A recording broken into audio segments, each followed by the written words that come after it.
Are we gonna see it?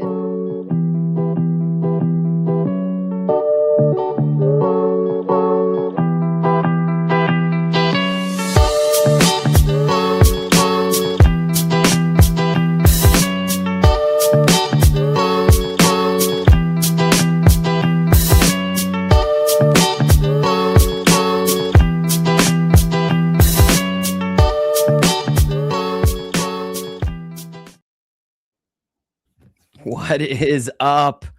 What is up, AP history people? Welcome to the live AP Masterclass. Type over in the chat if you can hear us. I hope this sounds well for you guys as it does for us. We were just sitting here talking about you guys, noticing, first of all, why is Miss Brady the most popular person on the planet right now? Like, is her Miss entire... Brady. Yeah. I don't know. Oh, you can hear AP World. Ah, what an interesting name. Okay, cool. It's 9 o'clock at night, which is very late for where some of us live. So we are gonna jump right in tonight. So if you are here, we're calling this the master class. We're gonna do how many? Are we doing 4? 4. We're doing 4 of these. And we're not reviewing history. We're not going to be like Champa Rice was whatever. No one cares. Your teacher can tell you about that, or you can watch my count. You can do all kinds of things to find that stuff out, or like who Lincoln was or stuff like that. We're going to get you the skills you need for in roughly 3 weeks, depending on which test you're taking, that you can pass this test and do well. And of course, that means the Qs, MCQs, SAQs, LEQs, DBQs, not in that order. Tonight's all about the MCQ, though. This is kind of a scary one. This is probably the most physically grueling one, I think, because you're on the clock 1 minute per question. So we've got you covered. Don't feel bad about that. So before we get going, though, I think we need to introduce ourselves. If you don't know who we are, hi, I'm Ben Freeman. I teach AP World History, and we'll go over this in a minute, but it doesn't really matter if you're here for AP World History, AP European History, or a push history. That all of the tests are very similar. So it's similar skills. So it doesn't matter that one of us is for one and one of us for another, or if you're waiting to hear from AP Euro and there's just some weird guy here talking to you, it's fine. They're all the same skills as we go through. And that's why we decided to do this. So I am Ben Freeman. I run freemanpd.com. You may have seen it. I do an 80-day countdown, which is running currently. We are currently on day 22. If you're doing the AP World History Countdown, I run the International Kahoot as well. We will be doing that this year slightly differently. Ask your teacher about that. We are running a tournament of champions worldwide to see how that goes. I have a shortened version of the entire course in 18 minutes. I'm on TikTok. I have the Ultimate Review Packet and the Exam Slayer. That's me. You're on my channel, so hi, that's who I am. But it's not just me. We actually have actual smart people here. So I'll allow them to introduce themselves. Hi, everyone. My name is Emily Poole. I am the AP European History guru. I love this stuff so much. I cover every single topic of the entirety of the course in 60 or fewer seconds. And then I also have longer form videos on my YouTube page. And just like Ben Freeman, I also have an Ultimate Review Packet and an Ultimate Exam Slayer and a video that covers the entire course. But unlike Ben, I couldn't do it in 18 minutes. I had to do it in 33 minutes. That's pretty decent. 33 minutes, what, a half hour, and you get the whole course? That's pretty good. I'd actually like to see that. I'd actually like to see AP Euro is super interesting. So, okay, so that's our AP Euro guru here, but it's not just about AP Euro and AP World. We also have AP US History people. Who are you, Kristen? I'm Kristen Funderburg. I run the A-Push Ultimate Review Packet with Dana Zimmer, who is here in spirit, but not here on video tonight. She'll be with us some other nights. We tag team A-Push because if you're an A-Push student, you know it is an absolute beast. So it takes 2 of us to make all of the magic happen. We run the A-Push Minute TikTok, where we like to post videos, slides. We cover every topic, just giving you quick little ways to study day by day instead of trying to do big chunks of studying all at once. We also have a full course in 30 minutes up on our YouTube, where we also have our speed review series, which are very popular, where we cover each unit as fast as possible, but in depth to make sure you're ready for each unit test and ultimately your AP exam. So y'all are in good hands, is what we're saying. Like, we know this stuff. We've been teaching it combined like a trillion years. AP readers and all that stuff. So you're in good hands. We're here to get you through the first 55 minutes of your test. So I'm also working with some new stuff here just to try it out. Can you guys take a poll? Can you see that? Does that work on your end? Try that out. See if that works. Maybe it will, maybe it won't. Maybe it's just something on my screen. Either way, all right, let's get into it. Let's get into the course alignment, which is kind of blocked here by me at this point. Oh, the poll's working. Breaking news, the poll is working. Good, good, good. So course alignment tonight. Emily, you're going to take us through the course alignment and what that looks like. And if the poll gets in the way, I will hide it. But otherwise, take it away. What is the course alignment like?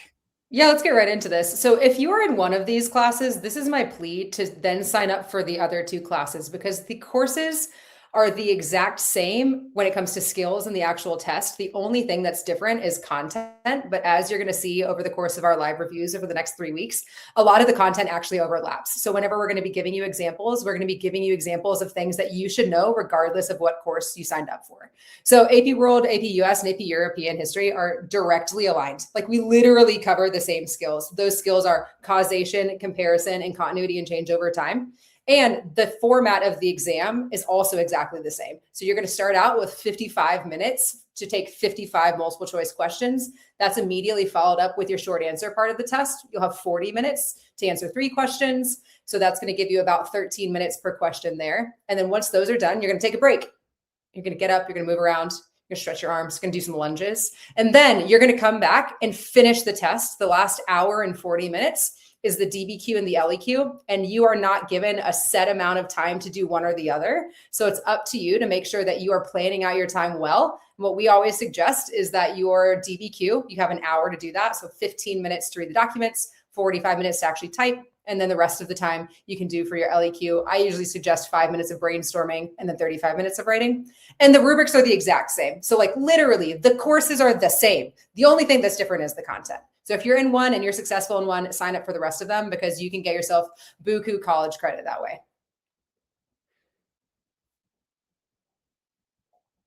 Awesome.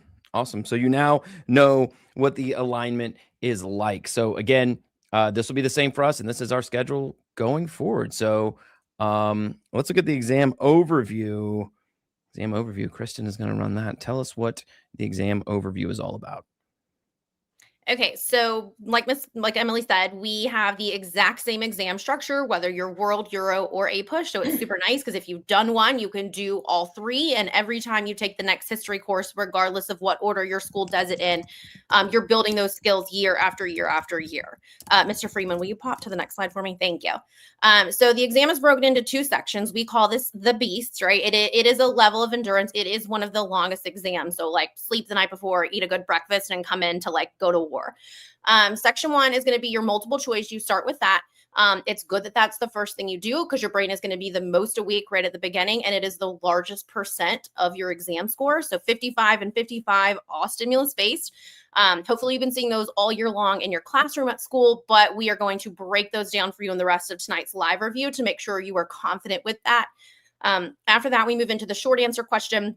College Board will give you 4. You'll answer the first 2, and then you get to pick for the last one. So again, no matter which history you're in, it is the exact same format. You get a 10-minute break in between, fuel up, hit the restroom, and then come back like ready to go to town on that writing. They'll give you 100 minutes to write your DBQ and your LEQ in that same time span. So we always say, start with the DBQ first, 60 minutes for the DBQ, 40 for the LEQ, because the DBQ is worth more points and it is cognitively harder for your brain. So we want to get that knocked out first. You'll notice here, and they'll tell you too, when the readers are reading out your AP exam, that planning time is critical. It is the most important thing you can do. Take a few minutes, break down the question, start brainstorming your essay before you write, and then it's a lot easier to crank out your actual writing because you have a plan going into it, right? It is your roadmap.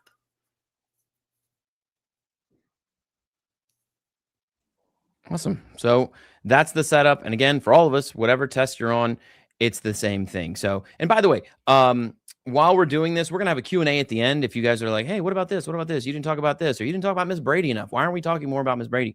Then feel free to ask them then, but ask them on the side. I'm kind of watching as we go through over here to kind of see like, what kind of coffee does Miss Brady like? And why is she so important? And why is she lurking? And why is it I feel creepy talking about Miss Brady all the time over here? So feel free to post that stuff over there. And if it's good enough, I'll throw it up on the screen and we'll talk about it in real time. over there. So I think I'm in charge here of the MCQ section. So stimulus-based multiple choice questions. I did say, Miss Brady.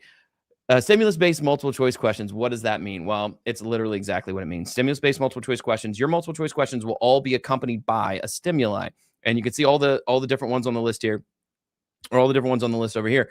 And if you've taken this in class, if you've done enough of these for practice or on homework quizzes or whatever, this shouldn't look new to you. But if you're brand new here, okay, fine. A stimulus-based multiple choice question is simply a multiple choice question that either is directly referring to a stimulus or is referring to something in the stimulus, or even the stimulus, whether it's a primary source, a quote, a diary entry, a textbook entry, something that always catches kids like you is a chart. A chart. A lot of people are thrown off by charts. There will be a chart at least on the AP World exam. There almost always is. Images, look for political cartoons, any of that stuff that you see as you go through this 55-minute period. When you look at these things, they're meant to like jog your memory, because for the AP World people, that's going to take you 1200 to present. That's a long time. That's a lot. So if you see a political cartoon of like the Cold War, okay, now your brain's in the Cold War. If the question is telling you something, and you'll get some strategies about that in a second, look directly for it. Otherwise, it's just kind of pointing you in that direction. So what does that mean? It means that you, each one has like, and again, we'll bring this up later on, but like 2 to 5 of these in total. So you're not going to have a trillion stimuli. You're not going to have 55 stimuli. You'll have, I can't do the math, 20, 17, something like that stimuli as you go through, but that's all it is. So you're not going to get a question as who was the president of the United States during World War II. You're going to get a diary entry or a letter to Eleanor Roosevelt from Hitler. I don't know, some sort of primary thing that's more real than that. So that's what a stimulus-based multiple choice question is. There are 55 of them. And if you haven't done 55 in a row, you're going to have a really bad time in a couple of weeks, because it is very tough to do. So have your teacher assign you some practice on there if you don't have them. You need to get used to, and you'll see this in a minute when we go through, but what it looks like on the screen, because if you're just doing paper pencil stuff in class, it's not going to look that way. So we're going to show you exactly what it's going to look like today, or tonight, so you can see that on the screen and in real time. But that's how it's going to be. You're going to have something on the left, and that will point you back to the question on the right. Stimulus-based multiple choice questions. I think they're fun. So that's how it breaks. That's 55 of those. So what is the actual digital exam like, right? So, Kristen, are you back on the helm here? I'm here. Go for it. Okay, so we want to talk about the digital exam just for a couple minutes, because some of you guys have been rocking it with AP Classroom. You've been doing digital all year long, but we know some teachers are not the biggest fan of digital. They're not ready for that technology, or they have wrestled with AP Classroom and have given up with it. But the reality is College Board decided last year that every exam would go digital. And for AP History, they are full digital. There's no hybrid. There is no paper. You are doing the entire thing on a computer. So we want to take a minute and just kind of show you what that looks like in case you've never seen it. Just so you kind of know what to go in on exam day, right? We should be stressed, making sure we know the content, we know the skills, not like, oh my God, what's it going to look like? So we are going to show you our ultimate exam slayer. We all have one for AP History. But it is built to mirror Blue Book. So it's not Blue Book. It's not owned by College Board. It is owned by Ultimate Review Packet, but we worked with programmers for a very, very long time to build something that looks exactly like what you'll see on an exam day. So we're just going to get in there and play with you guys just to kind of show you what it looks like to take the digital exams and some tools that you can work with to help you with those stimulus-based multiple choice questions. Mr. Freeman, can you go back and show the screen?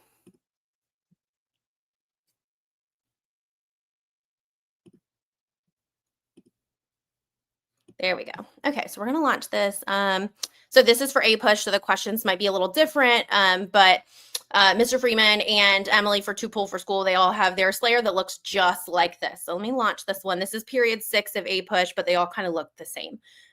So this is what you see when you go into Blue Book. So again, this isn't Blue Book, but it's built to look exactly like it. So what College Board has done is they've kind of changed it now, which I actually really like, especially if you're testing on a smaller device like a Chromebook. They have split the screen here. So you see the stimulus on one side and the question on the other. And that's really helpful when you have like a longer stimulus on a smaller computer screen where you have to scroll. It means you can see it. Also, this amazing tool here, you can actually make one side bigger or smaller. So if you have longer questions or longer answer choices, you can expand that. Or if you have a longer stimulus, you can expand that. So that's kind of fun. you'll see your answer choices here. You can click and unclick answers.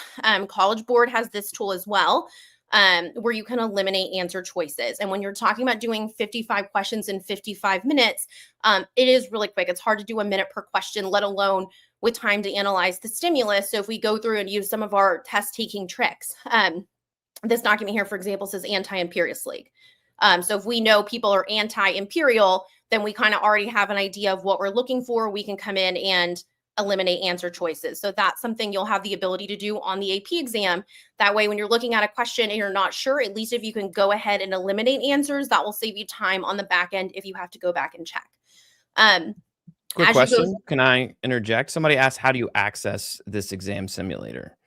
Okay, so for the exam slayer, and I can hear, I'll go out of this and I'll show you. We sell these on the Ultimate Review Packet website. So if you purchase the exam slayer, when you go and you can kind of see, are you able to see these modules, Ben? Yes.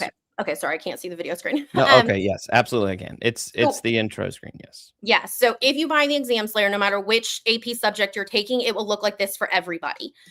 So this is APUSH. So we have 9 units here. You can see all 9 units, but they're all kind of a similar format. So for each unit, you would see these modules. So here we have period 6. There's a video that is specific to test tips for period 6. So it walks you through, not reteaching all of period 6, because really that's what the Ultimate Review Packet does.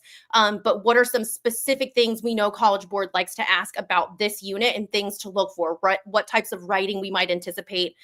We have a study guide here specific for each unit, just a quick little 1-page checklist, just like I know this. So this entire product is meant to be like your AP exam, slay the exam, get it knocked out, be ready for it, as opposed to the Ultimate Review Packet, which is really kind of a year-long thing. But if you come down here to practice test, it'll look like this.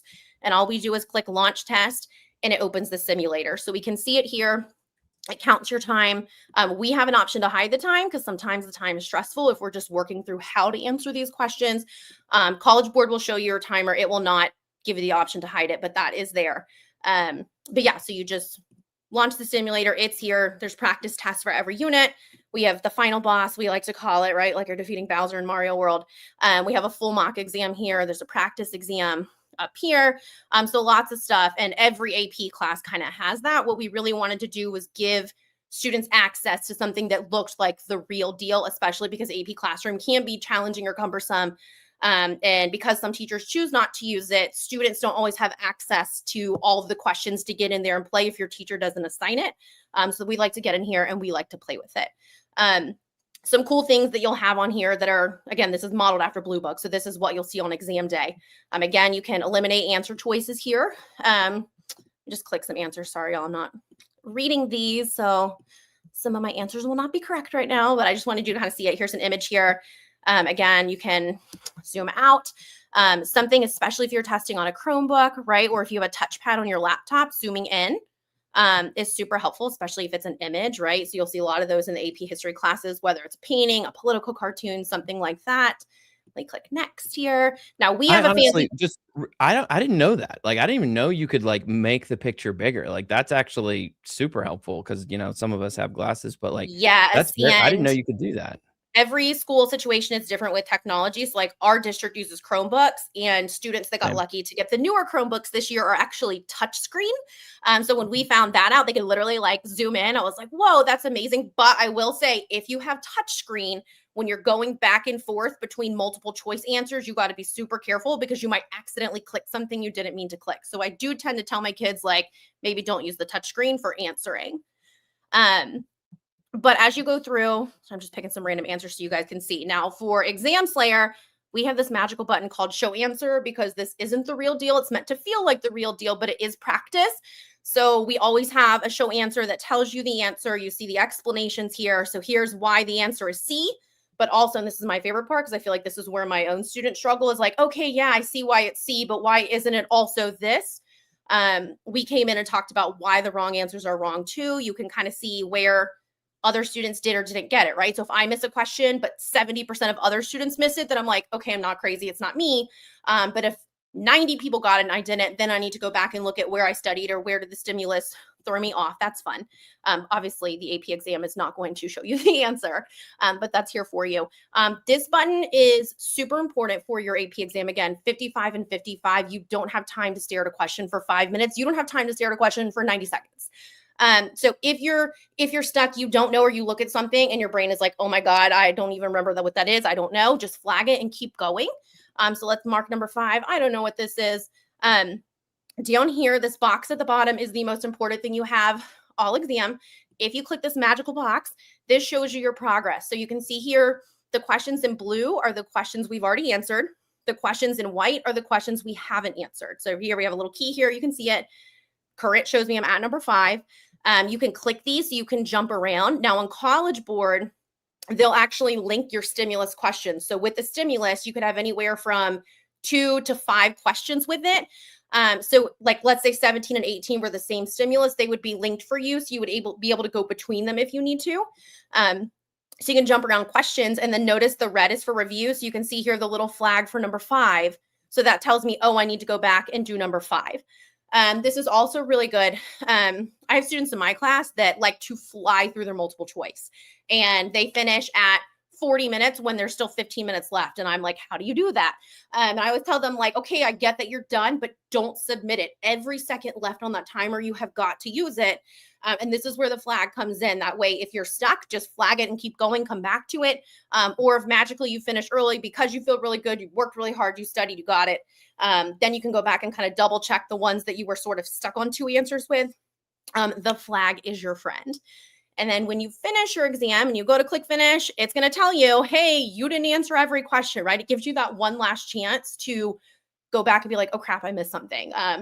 We always say answer every single question. Like if you absolutely panic and you blank and you don't know, eliminate what you can and guess out of what's left, right? Leave nothing blank, but this is going to give you that one last opportunity to check what you did.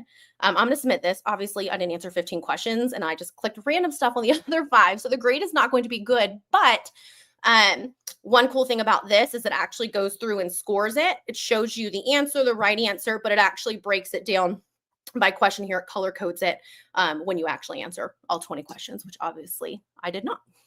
But yes, that's exactly what your exam will look like on Blue Book. So now you kind of have an idea of what you'll see. If that's something you're interested in, it is up on the website. You can go in and plan it. If not, Blue Book itself, usually shortly before the exam, will launch its own like test simulator. So it won't be like real practice questions, but at least let you log in and get in the interface. So that's definitely something you can ask your teacher or your school's AP coordinator to look at as well. That way you can kind of get in there, but definitely like you want to familiarize yourself with the playing field before you walk into wherever you take your exam. I'm actually just impressed you got one right just by clicking around like that. That was pretty good. That was pretty good. Okay, so now you know what it's like. So you've seen a simulator, you see what it's like. I learned something new tonight that you can move the thing around. I didn't know that. So that's pretty impressive. So but we're not done yet. We're just getting started here. We're just getting started. People keep asking in the side. If you have questions, ask them over there. I'm trying to type as we go. How long do we get for the test? It's 3 hours and 15 minutes roughly. So keep asking over there as we go. People keep asking, how long is this going to be? Which is always good to hear as a presenter. Like, is this going to end soon? So it's an hour. So at around 10 o'clock Eastern Standard Time, my battery runs out and I fall asleep. So that's about as long as we're going to go here tonight. So let's talk about some strategies, right? You've seen the tools and the tips and the tricks and what it's going to look like and all that stuff. So let's get some actual strategies. Emily, can you help us out here? Yeah, Kristen, that was an awesome job of explaining exactly how to kind of go through the test when we're looking at multiple choice questions. And now when I was reading the comments as she was presenting, a lot of people were saying, what do we do? How do I get through 55 questions in 55 minutes? Like, I can't read that fast. This is your time to lock in, students. If you struggle with the stimulus-based multiple choice questions, now's the time to like refocus and like, let's lock in and talk about it. Next slide, please. There we go. Okay, my number one tip that I give to my students in my class is that the first thing you need to do when you see the stimulus is look at the source or the caption. And sometimes there's a note. That is the first thing you need to do. And in order to force my students to realize this, I would intentionally give them like page-long stimuli as the test went on, because you don't have time. You literally don't always have time to read through exactly every single word for every single question, because part of taking this test is you need to be strategic about how to do it. So the first thing you should do is read the source or the caption first. And then depending on the questions that are associated with it, you might be able to answer some of the questions without having actually read through like the paragraphs of, for example, the quote or the diary entry. Once you've read the source or the caption or the note, and then you've previewed the questions, you can then strategically read the stimulus. Sometimes it'll say in paragraph 2, what's the author's main argument? Then you can just look at paragraph 2 and read that and then answer the question appropriately, rather than having to read through the entire thing. Another really important thing I need to say out loud to y'all is that you need to choose an answer that answers the question, because a lot of times these answers will be true statements, but not all of those answers will actually give an answer to what the question is asking. So make sure that you're not just being like, oh yes, I know this is a true fact and it's question A. I'm going to click that and I'm going to move on. You actually need to make sure that the question you're selecting makes sense with the answer you're selecting, makes sense with whatever the question is asking. Okay, so here's what we're now going to do. Mr. Freeman, I'm going to ask you to do things very speedily in 1 minute, not yet. I'm going to show you some stimuli on the screen. And I am going to literally read out the source title for both of the stimuli that you see, both of these quotes. And then we're going to immediately move on to questions. You're not going to have time to read the stimulus. You're just going to read the source. And then we're going to see if you can answer the questions. Mr. Freeman's going to put up a poll. You're going to answer A, B, C, D. And then we're going to talk about, were you able to even answer this question without having read through the 4 paragraphs of reading? Okay. Are we ready, team? I'm going to assume that we're ready. I just got that on. So just to clarify, you are going to, I'm going to flip to the next screen very quickly. You're just going to look at the source, and that's it. And then I'm going to leave that screen. And I have a poll that just says answer A, B, C, D. Look at that. Yes. Look at that on the fly. So also, I will say this should be something that all of you can answer. So if you're in APUSH, AP World, or AP Euro, all of you should be able to answer this question. Now I'm nervous. Are we ready? All right. Yes. Okay. Source 1, Winston Churchill, Iron Curtain speech, March 5th, 1945. Source 2, from Stalin's reply to Churchill, March 14th, 1946. Interview with Pravda, a Russian newspaper. Move on. Beautiful. If that is all you know, again, if we're just reading the source first, now I'm going to ask you to answer 3 questions based on that. So while you're doing this, because I know it's a little bit delayed, we need to think about who these people are. Okay, great. Winston Churchill, we should know that he was Prime Minister of Britain. We should know what the Iron Curtain symbolizes, what it meant. We should recognize the time period as being post-World War II, or World War II and post-World War II and Stalin's response. We should also recognize Stalin's political ideologies, economic ideologies, and then what region of the world he was a part of. So yes, I'm going to keep talking a little bit as you think about your answer to this question. You're going to see this type of question a lot, especially if you're taking Euro, the historical situation. So what was going on in the world that led to the creation of these documents, this speech, and then his reply to it. World gets a lot of historical situation stuff. We have more history to cover than the US does. You are doing great. And yes, the correct answer is D, the emergence of the US and the Soviet Union as global superpowers after World War II. You can go ahead and self-5 yourself right now. Wonderful job. Do you have any comments on that, Kristen or Ben, before we go to the next one? Can I jump in for a second? Just because you said historical situation, because APUSH questions, again, this is why we're here doing this together, right? All these exams are basically the same. They're the same format. So all the question wording. But I always tell my kids too, right? We see historical situation. Where else would we see that? That would be what we call a HIP, right? Your document sourcing points too. So if you can do it on DBQ, you can do it MCQ. If you can do an MCQ, you can do it a DBQ, right? Those historical thinking skills are the foundation of everything. And if your brain is just always going for cause effect, compare, contrast, change in continuity, and that, I don't know what you guys call HIP, or I don't know if you guys use different acronyms. I know some people use SPY or HIPPO or whatever it is, right? But all of those skills that you do on your DBQ, it's the same way they structure some of the multiple choice questions. I use happy. I use hip, just like you, Kristen. Because we're hip. See, the Y makes them explain why. And then hippo. Yeah. I mean, yeah, they're all the same thing. Same. All right. That was good. I like that. So do you have other examples? Yes, I have 2 more examples. So students are going to do the same thing. Okay. Same source. You're going to try to, you're going to read the question, then you're going to choose the answer that answers the question. So we're moving on to our next one. As soon as Mr. Freeman can figure out how to redo the polls. Thank you, Mr. Freeman. You are the GOAT for doing all this for us. We appreciate you. All right, here's our next one. So again, knowing those 2 sources, same one. Which of the following best describes Stalin's point of view in his response to Churchill? So this is where you can, again, just think about who Stalin was as a political figure, what he was in charge of, what he's responsible for, and then apply that, just like Kristen was saying earlier, like that point of view, right? It's the same historical thinking skill. Well, it's another historical thinking skill just applied to a multiple choice question rather than a written response. So I'm just going to give you some time to give me an answer to that.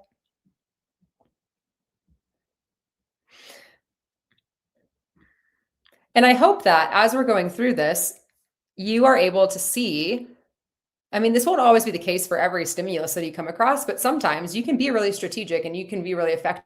And depending on your knowledge of that particular topic, for example, if you love the Cold War more than anything else, if you see a source that is something about the Cold War, just see if you can answer those questions first. And like Kristen said earlier, just flag it. You can come back to it later. If you have extra time left over at the end of the test, then you can go back through and read the stimulus and double check your answer.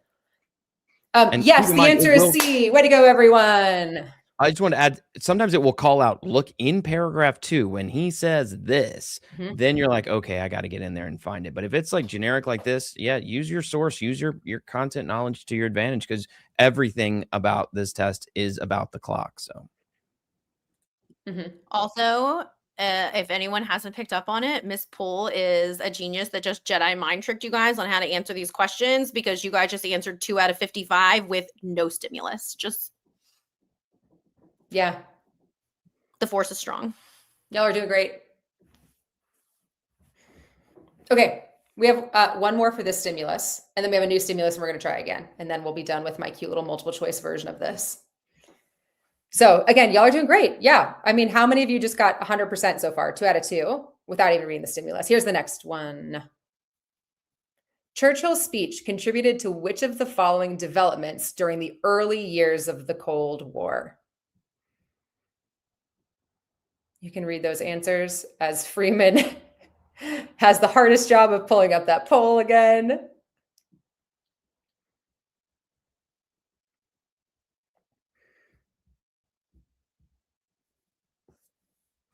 And while y'all are looking at, if you're looking at this and you're like, what is a Churchill and what is a Pravda, then the stimuli is for you. The stimulus is for you. Get in there, read it, because that can help you out if you don't know what it is. But if you're like, oh, I got the Cold War, I know Churchill, I know Stalin, I know Pravda, the newspaper. If you know all that stuff, then you're way ahead. But again, if you need to fall back, if you're like, oh, should I just know this from the sources? You don't have to, but you can. And if you can, and if you save 30 seconds on 2 questions, that puts that a question that's really tough, you can do 2 minutes on. So time is of the essence.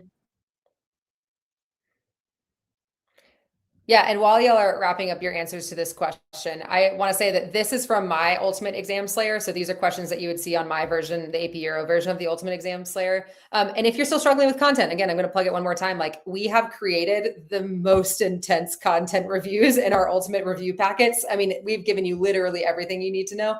So if you don't know what a Churchill is or what a Stalin is, you should check those out too, because it will teach you everything that you need to know for the test.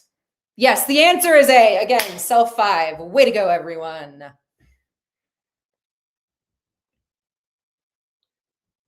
Okay, so here's our next one. Same thing. Source: telegrams between Tsar Nicholas II of Russia and Kaiser Wilhelm II of Germany, 1914. The 2 rulers were cousins and grandchildren of Great Britain's Queen Victoria. So they are writing letters to each other in 1914. All right, go to the questions, please. Which of the following long-term factors most directly contributed to the situation described in these paragraphs? This one might be a little bit harder, but again, if you contextualize what's going on in the world, we know that they are the leaders of Russia and the leaders of Germany, and this is in 1914. Could we potentially come up with the answer to this one without having read through those cute little letters they wrote back and forth?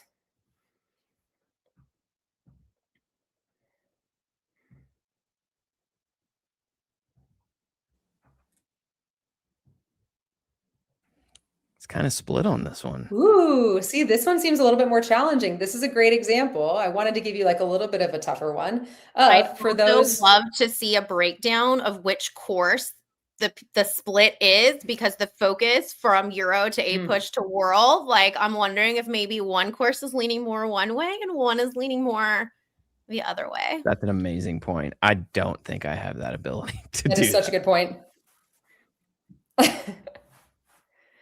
I'll give you like 30 more seconds. Wow, we're kind of going all, yeah, I like this split. I also wonder if some of you are succumbing to peer pressure and by choosing the answer that everyone else is saying. Dun, dun, dun. The good news is that won't happen to them on exam day because they can't see it. Yes, we will not be like live streaming answers to all of the different questions on exam day. Do not do that. Yes, y'all, the answer is D. So even this would have been a great example of like, oh, I'm not sure the stimulus would be really helpful here. Then you can go back to that stimulus, read through it, be like, oh, does this actually help support my answer to the question? You could flag it, you can come back to it later. But yes, the answer is D. Way to go, students who got it right. This also is one that goes back to what you were saying earlier of some of these are correct statements. So like, it doesn't matter. Yes. Like, and if you're like, oh, well, B is true. Yeah, but that's not what they're talking about in the Telegram. So again, that's people were asking on the side, like, what are the stimuli and what we went over earlier? Yeah, like it really matters what this guy is saying to his cousin about what's going on, because they could be talking about any of these things. So maybe flip back, maybe mark for review and come back later. Yeah. Well, and Ben, can I jump in on that real All quick? right, that's all I got for the multiple choice. Can I jump in on that real quick? Yes. Sorry. Comment on Emily's advice to be really careful in making sure like they will throw correct answers at you, even though they're not correct for this question. I think too, like when we did the exams later, this is something I know, like for me and Miss Zimmer, we talked about this a lot, is that in A-Push, lots of times when we have students coming in, they're frustrated. They're like, I studied, I know this, right? And then they can't understand why they don't get it. We start going through those wrong answers and like, oh, but this is here, this is true. And we're like, well, it is true, but it's not the main idea. It's not the context for this, or it's not quite what the question's asking. So like really diving into like why a wrong answer is still right, but wrong for this, like taking the time to do that. Once you figure out how to do that trick, then you can apply it to every single question. And it just becomes like second nature. You just have to stop and think like, is it right? Or is it right for this? Yeah, and I just did, in my class, we do a thing called Most Missed, where we go back over the worst questions or the questions that they did the worst on. And this most recent one, we did all released AP exam questions and, real ones that, we're not supposed to actually use in class, but I use them anyway. And those questions, like, they're just like this, like every single one is a truth statement. And it's not even a true statement. It's a true statement in the curriculum, word for word, what it says. So if you just, I'll memorize what the CED says, and I'll know what they had to teach me. I know what that is. Do you? Because it has to answer the question. It can't just be, well, that's true about World War I. Yeah, a lot of these are. So like, but is it when these two cousins are writing their letters together and taking weird pictures with each other? Google these two. That's a whole show. So well done. Let's talk question stems. This is okay, enough like, all right, well, how does the test look and what is it going to break down and all that stuff? Enough of that. What are the words they're actually going to use? Because some of us here have broken down the words literally. So what questions? These are the kinds of questions you're going to get.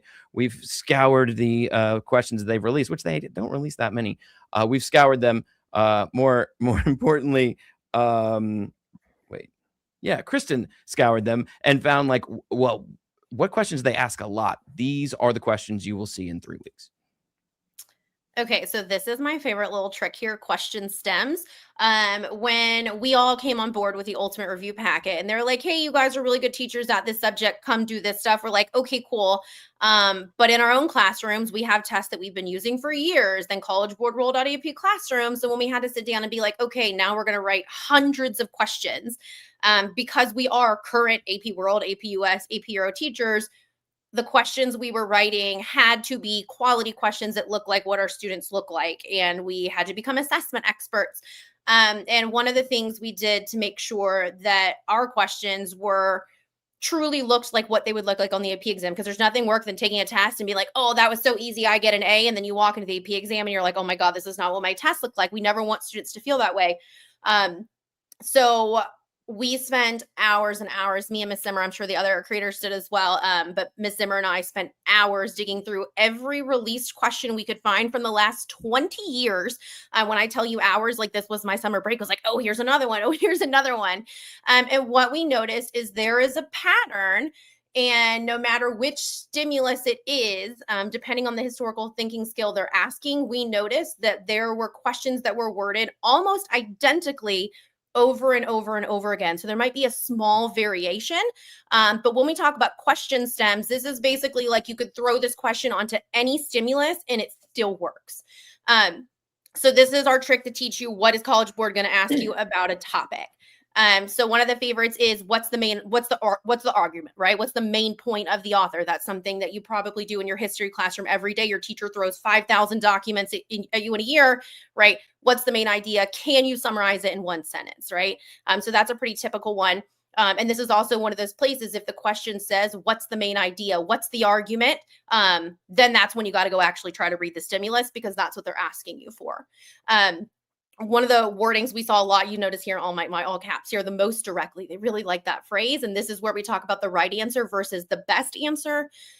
Which of the following most directly supports the main idea? So what is the main idea? And then what supports that idea, right? Can you give evidence that supports it? What did they mean in the document when they said random quote, right? So again, that's an indicator that we actually have to go back and read the stimulus for those types of questions. And Emily just did this one, right? Which of the following best describes the historical situation or the historical context? Again, those are the same skills we're using in the essays, right? So here's a document, right? We saw Churchill, right? Instantly World War II, right? That's where our brain goes. So that type of question. The other questions we see most frequently asked are directly aligned with the historical thinking skills, right? Cause and effect, change in continuity, compare and contrast. Those aren't just items we see in the essays. They are embedded in everything. So which of the following most directly contributed to, right? What was the most direct cause? And that's kind of what I mean by variation. So contributed to is a phrase they like to use a lot, but that's just a cause, right? So they might word it slightly differently. But which one is the most significant cause? Which is the most direct cause? Same thing. What is the most direct result from? So what's the most direct effect? So literally it's the same wording, just cause effect, right? They just flip it. Long-term versus short-term causes. This is a place to be very careful that you don't get caught up. A lot of times we see cause. And again, this is another one of those places where we see multiple answers that are right, but they'll ask short-term or long-term. So you got to stop and think, okay, these two are right. Which one is short-term versus long-term? Make sure you're picking the one that they're asking you for, because they might all be causes or all be effects.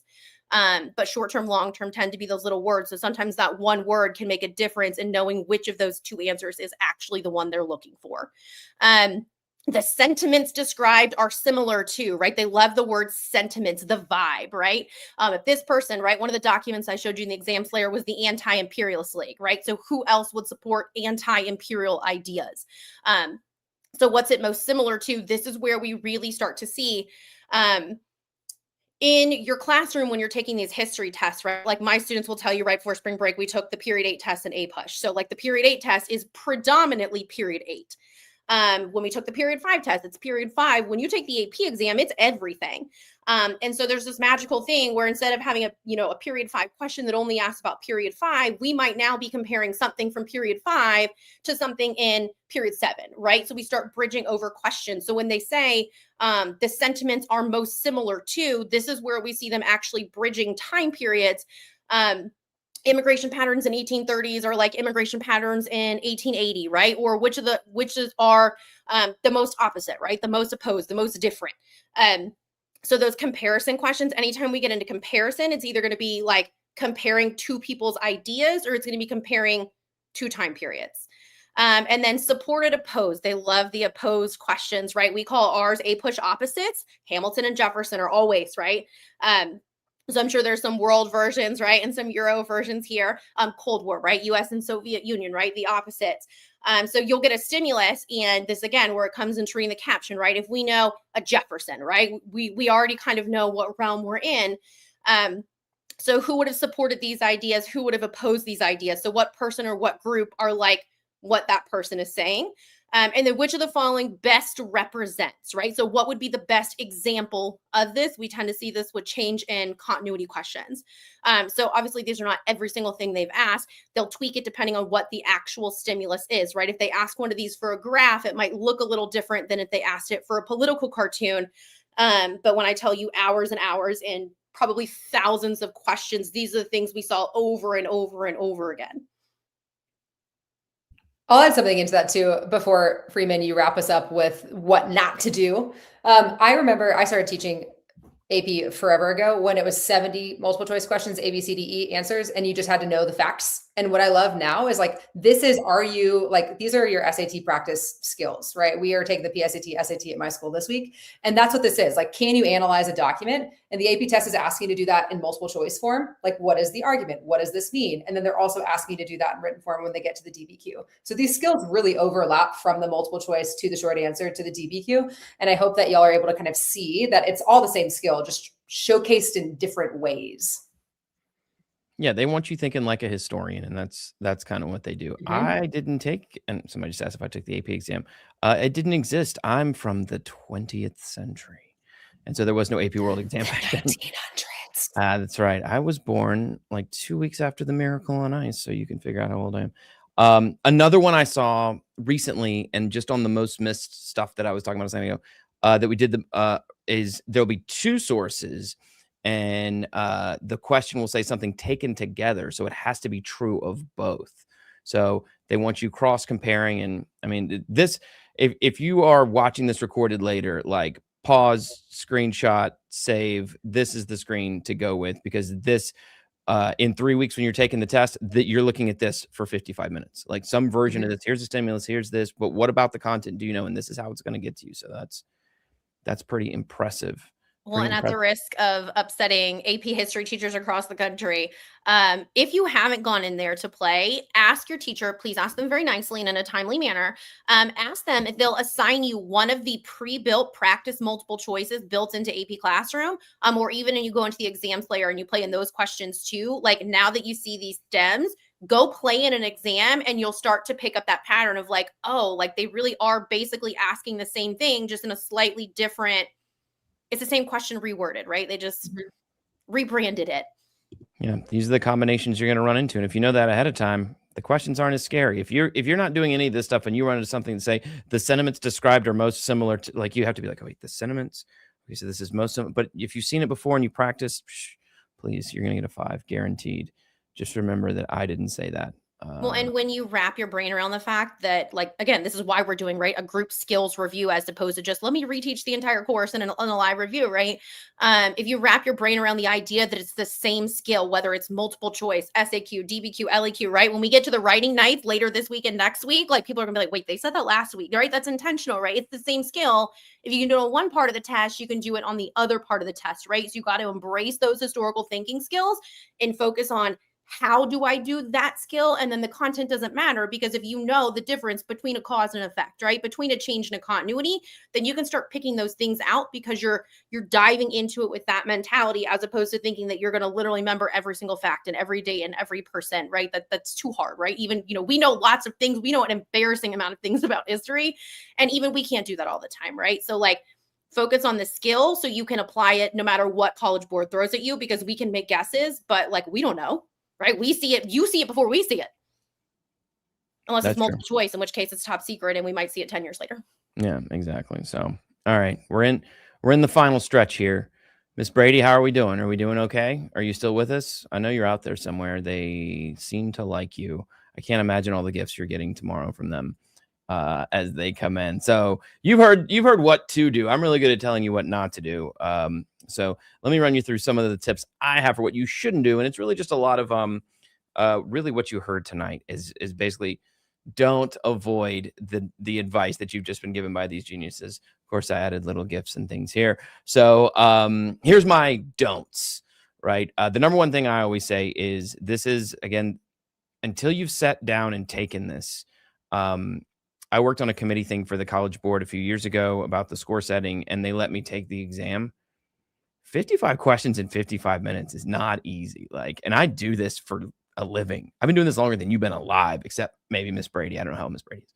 So, but it's tough, and that clock gets to you, and you're looking at a question. You're like, well, I don't know. And then you don't have time to do that. You need to move. So don't linger on any question. If you sit on, have it written here, but if you sit on question 3 for 10 minutes, you could get to the last 10 questions that that may be easiest for you, and you'll never know. You'll never see them. And so if you get stuck on one, click that flag and be like, I'll catch you later. I've got to get to the ones that I can do. So if you don't be afraid to spend 1, 2, 3 minutes on something, that's fine. Especially if that's in working on a stimulus that could get you to 3 or 4 questions. But if you're just on one and you're like, I don't know, and then you're looking at the wall and you're like, oh crap, I got to move. Keep moving. Keep moving. Keep your head on a swivel. Make sure that you are not leaving those last questions undone, because the last questions will be for AP World anyway. Our test is chronological, so the last questions will be on unit 8 or 9, something like that. The first ones will be on unit 1 and 2. So if you're stuck with Champa Rice or some old thing or Zhenghe, or and you can be missing the ones that you just went over in class. So don't linger on any question. That's always one of my favorite ones. Another one, and this is just utilitarian, I guess, but answer them all. If you look at that clock and it's like, oh crap, I have 2 minutes left, and you have 15 questions left, pick a letter. I don't know. Let's go tonight. B. B is a good one. Go with B. Put B for every single one of them. One of those questions will probably be B, and you'll get one more question right, or 2, or 3, or who knows. If you jump around, who's to say? But do not leave them blank. If there's no points, there used to be points off, if you remember the old test, for getting questions wrong. That doesn't exist anymore. So at least put something down. So don't linger on any question. Don't leave anything blank. And use the tools. The third one on there, don't neglect the highlight and notes tools. Those are really helpful. You can do things in different colors. You can put notes on stimuli that will stay on the stimuli as you go question to question in that stimuli. And when you come back, it's wild. There's a lot of stuff in there that can help you out. And the other tool you saw earlier is if you're looking at a question and it says Hitler was president of the United States, get that out of your face. X it out. It will be mentally easier for you if you're only looking at 3. Otherwise, you're still going to keep looking back at that one. So if you see something, that's not it. Mark it out. Mark it out right on the side there. And finally, so if you finish in 40 minutes and you're just like, all right, cool, 15 minutes, I get to hang out. Make sure you flag ones that you're unsure of and go back. You may not have time to get back to them. You may never see them again. But if you get there and you're like, oh, I was so nervous for this test, and then you get to the very end and you're like, oh, I have 10 minutes left.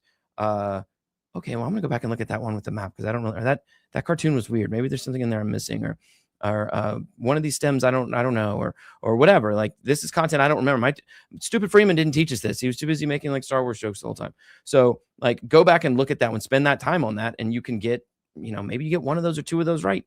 Keeping in mind, if you're people keep asking on the side what the score is, if you're around if you get 60% right, you're definitely passing the multiple choice part anyway of the exam. So I don't think you have to get 100% right. So a couple questions, that could be it. That could be the line. That could be a big deal for you. So those are the don'ts. Don't do those things. That's it. I don't want a double negative. You know what I mean? You know what I'm talking about. All right. That was multiple choice and the exam itself. So there's a lot of questions on the side. I'm sitting here while the actual experts down here are talking, and I'm just reading all your silly comments, and they're lovely. But a lot of people are like, what about the DBQ? How do I LQ? Hey, we got a night for all of these things coming your way. So heads up there. Next up, I believe that is Monday. Is that Monday? So Monday night at 9 p.m. Yes, this late. I know it's late. East Coast people, where are we at? Why is it so late? I feel like school is already ready to start tomorrow.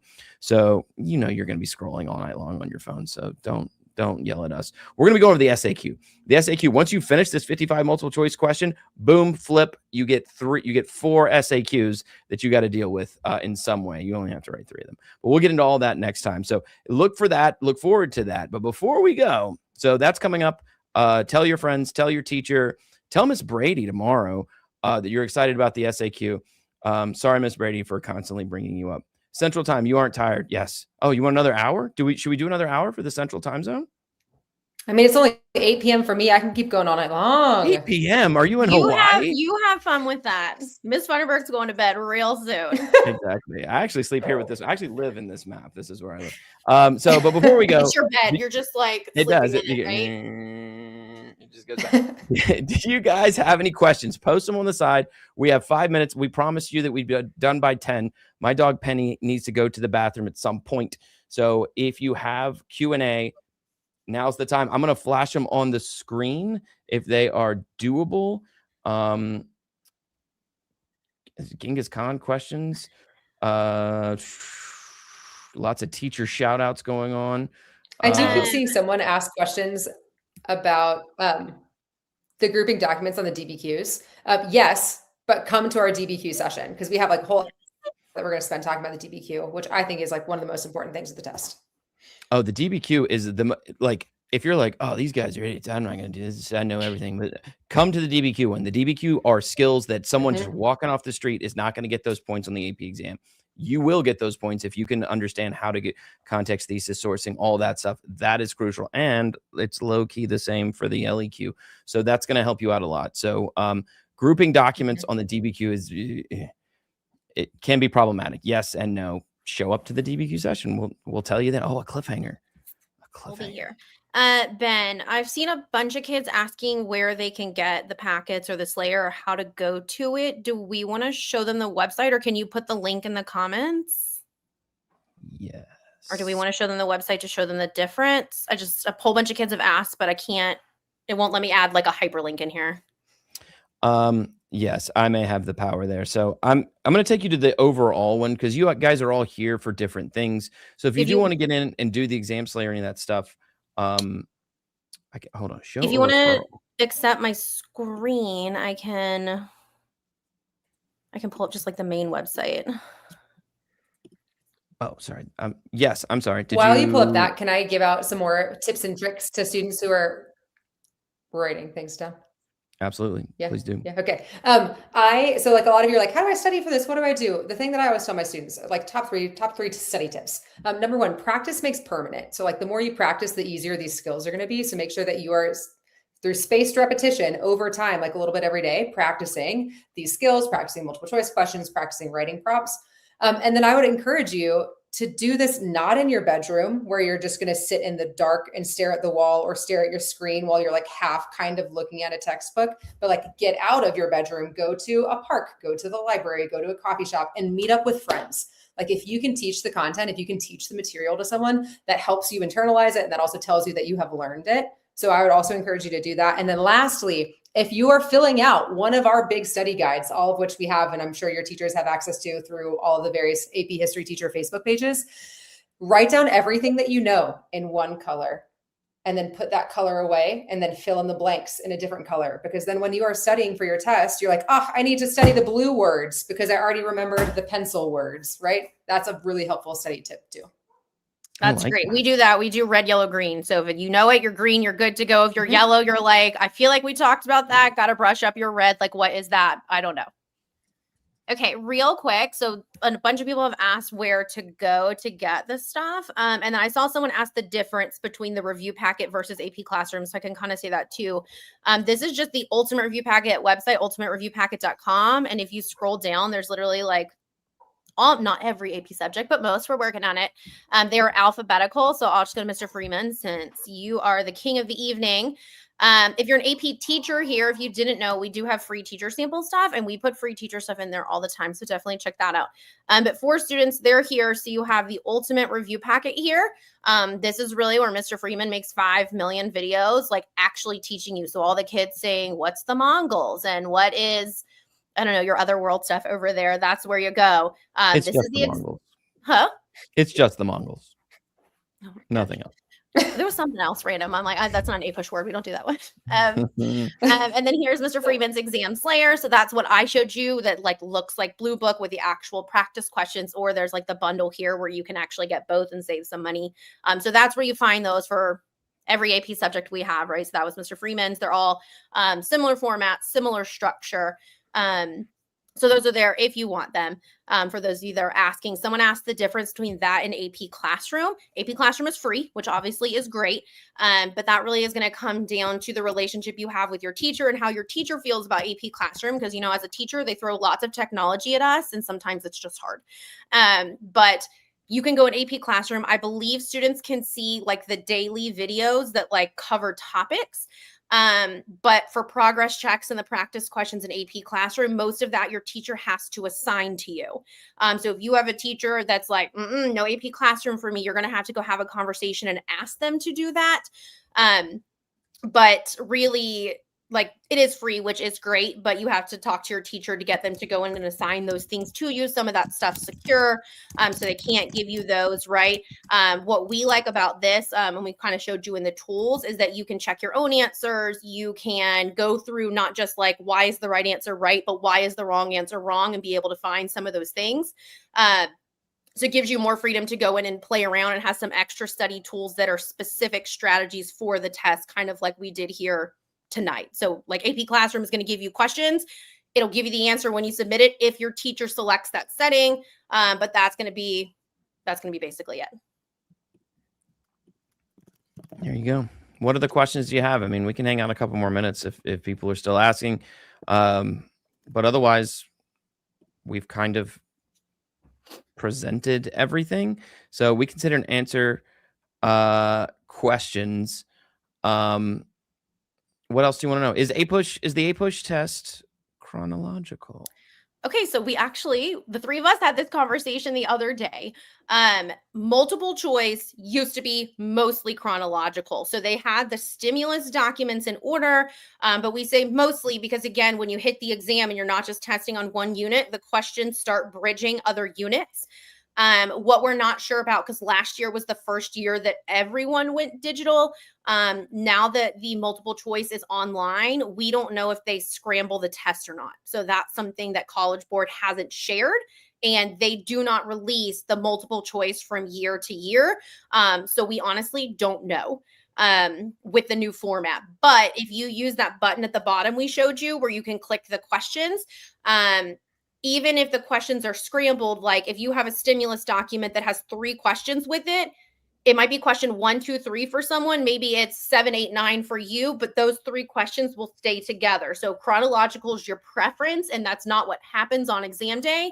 You can go click at the bottom and jump to a different document if that's something you need to do. But again, last year is the first year we were full digital. And even if like you're a proctor, you can't be looking at the computer screen. So until College Board tells us, like, they're the Wizard of Oz, they're behind the curtain, we don't know. In fact, you guys can come back after the AP exam and tell us. But you have to wait like 36 hours or they'll yell at you. 48 Your scores hours. will get deleted. They can't talk about the multiple choice content, but they can talk about the structure because that's my question. Some of these comments are really funny. Sorry, people asking about stalling. What else? Any last words besides Miss Brady? Tips for answering MCQs fast. Let's just rewind this video. Watch it Yeah, again. the whole night we did that.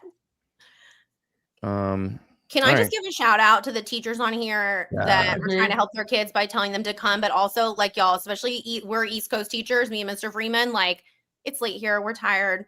Like the fact that your teachers hung on all night to make sure they had good stuff to tell you too. Like, shout out to the teachers.